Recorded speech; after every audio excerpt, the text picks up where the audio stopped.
नमो पित्रे जन्मदात्रे सर्वदेवामयाय च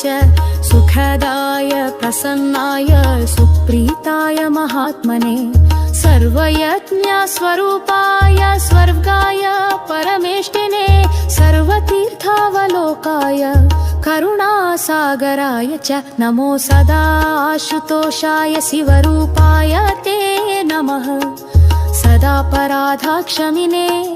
सुखाय सुखदाय च